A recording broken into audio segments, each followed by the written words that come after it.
So I am leaving my funny little hotel room, my Beatles room, and it's a really old hotel, and the trike is, boy, just a super tight fit to get in and out of the door for the room, but it does fit.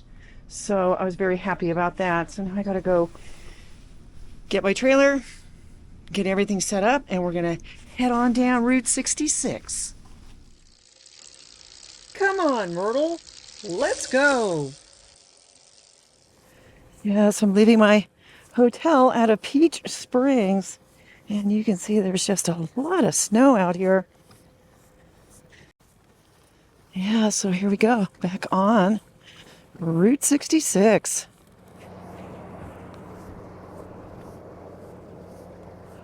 Morning, ladies. Got a glove in my mouth. Yeah, just starting out on Route 66. It's very cold. I think I saw the temperature was 29 degrees. I am bundled up. Welcome to Seligman, birthplace of historic Route 66. Elevation 5250, founded in 1886.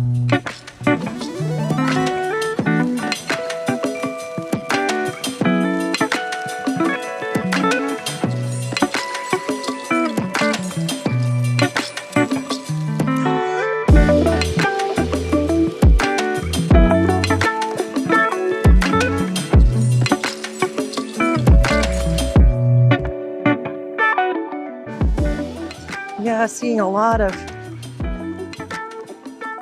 Burma shave signs.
So I have gotten onto I-40, Interstate 40. It is Route 66 here, and I'll be taking this for about 5 miles into Ash Fork. And in fact, you can see there's a sign where it's bicycles, use shoulder only. In Arizona, it is permitted to ride on the interstates. Not my favorite thing. Yeah, this is really, really rough. I should be cruising at like 15 miles an hour, and instead I'm at 8 because it's just so rough. It's like a rumble strip out here.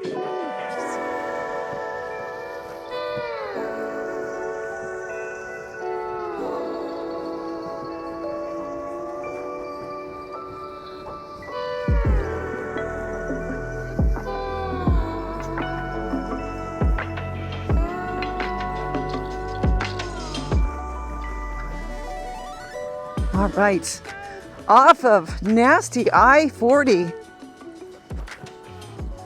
And here is my hotel.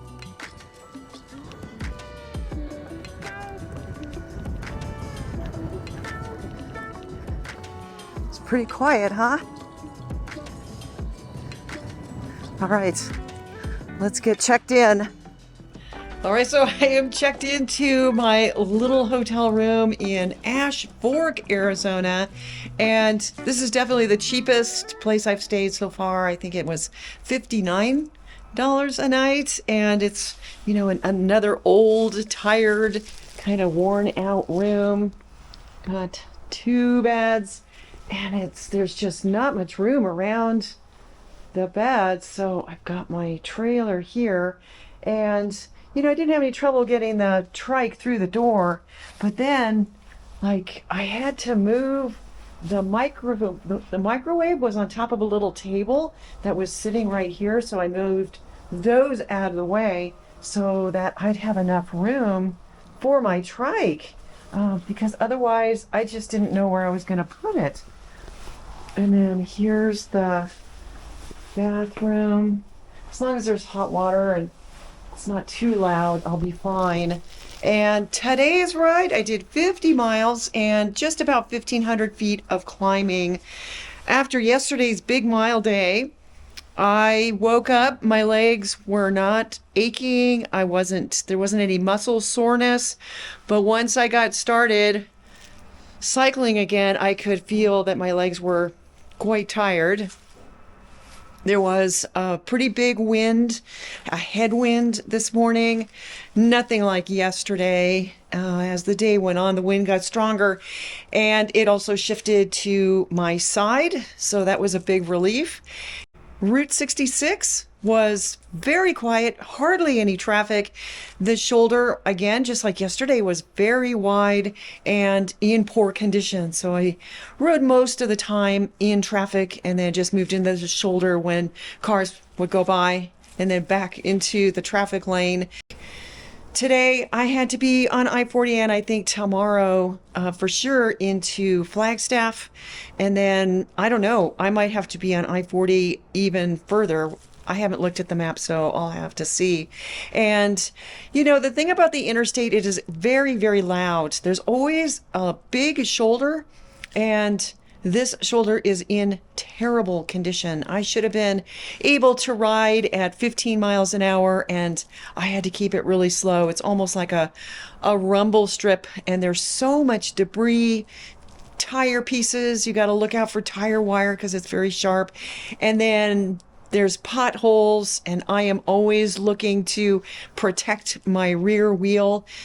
It's okay if I get a flat on the front or on my trailer tires, but I would really like to avoid fixing flats on the rear if at all possible. And so I was kind of weaving my way, you know, down the interstate. So yeah, it was very, very interesting. Not my favorite thing to do.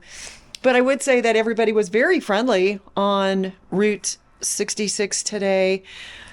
I stopped in Seligman and went to the grocery store. I really had an idea for this tour that I would be able to go to grocery stores and pick up fresh vegetables, maybe some cooked sausage. You know, they have those in those packages of different flavors. And then I could use my cooking gear and do some stir fry. There were no vegetables in this grocery store. I did find apples and grapefruit, so I picked up some for today and tomorrow. I was very grateful for that, but there's no vegetables. And then I came into Ash Fork, and there's no grocery store here at all. There's no restaurants. And so I had to go to a trading post next to a gas station, kind of like a travel center. And the best I could do was pick up subs. So I picked up a pastrami and a meatball. And that's all they had. So I got one of each. And wow, the food choices so far on this trip have been really terrible. And hopefully once I get over the Continental Divide and it starts to get a little more populated, I really hope that there's going to be more grocery stores, because I mean, I really enjoy cooking for myself. So, you know, the trials and tribulations of touring. So, all right, you guys, thanks for watching and welcome to Ash Fork.